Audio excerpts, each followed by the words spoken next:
ഇന്ന് ഞാൻ ഒരു അറബിക് ബഞ്ച് വരയ്ക്കാമല്ലോ എന്നോർത്ത് എല്ലാം റെഡിയാക്കി ഷൂട്ട് ചെയ്യാൻ തുടങ്ങുന്നതിൻ്റെ തൊട്ട് മുമ്പ് ദാ വരുന്നു എൻ്റെ മോൻ.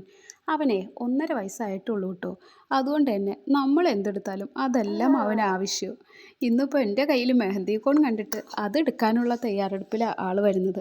ആൾക്കറിയാം അത് കയ്യിൽ വരയ്ക്കുന്നതൊക്കെ ആണെന്ന്. അതുകൊണ്ട് തന്നെ മെഹന്തി കോൺ കിട്ടിക്കഴിഞ്ഞാൽ ആദ്യം ആൾ കയ്യിൽ വയ്ക്കും. അത് കഴിഞ്ഞിട്ട് നമ്മളുടെ കണ്ണൊന്ന് തെറ്റിയെന്ന് കണ്ടാൽ നേരെ വായിലേക്കും വെക്കും. എന്ത് കിട്ടിയാലും എല്ലാം വായിൽ വെച്ചും കൂടി ടെസ്റ്റ് ചെയ്ത് തരണോണ്ടേ ഞാൻ പരമാവധി ഇതൊന്നും കയ്യിൽ കൊടുക്കാറില്ല. വേറെ എന്തെങ്കിലും ടോയ്സ് എന്തെങ്കിലും കൊടുത്ത് ശ്രദ്ധ മാറ്റി വിടാറാണ് പതിവ്. സാധാരണ ഞാൻ ഇങ്ങനെയുള്ള കാര്യങ്ങളൊന്നും അവൻ എണീറ്റിരിക്കുമ്പോൾ ചെയ്യലില്ല, ഉറങ്ങിയതിന് ശേഷം ചെയ്യൽ. എന്തായാലും ഇന്ന് അതിന് കഴിഞ്ഞില്ല. അതുകൊണ്ടാണേ.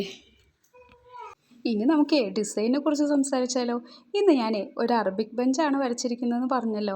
അറബിക് റോസ് ആണ് വരച്ചേക്കുന്നത്. അത് സ്പൈറലിന് ചുറ്റും അതിൻ്റെ പെറ്റൽസൊക്കെ നല്ല ബോൾഡാക്കി തന്നെ വരച്ചിട്ടുണ്ട്. എല്ലാ ദിവസവും പറയും പോലെ തന്നെ 3 അറബിക് ഫ്ലവർ വരച്ചിട്ടുണ്ട്.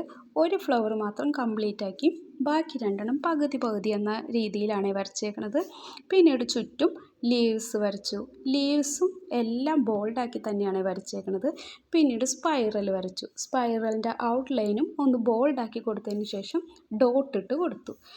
ആ വരച്ച 3 ഫ്ലവറിൻ്റെ ഇടയ്ക്കും ഫില്ല് ചെയ്യുന്നതിന് വേണ്ടി 3 ലീവ്സ് ഇട്ട് വരച്ചു. അതും ബോൾഡാക്കി തന്നെ. കണ്ടല്ലോ അല്ലേ. എന്തായാലും അറബിക് ഡിസൈൻ എങ്ങനെ വരച്ചാലും ലാസ്റ്റ് ഫൈനൽ ലുക്ക് അടിപൊളിയായിരിക്കും.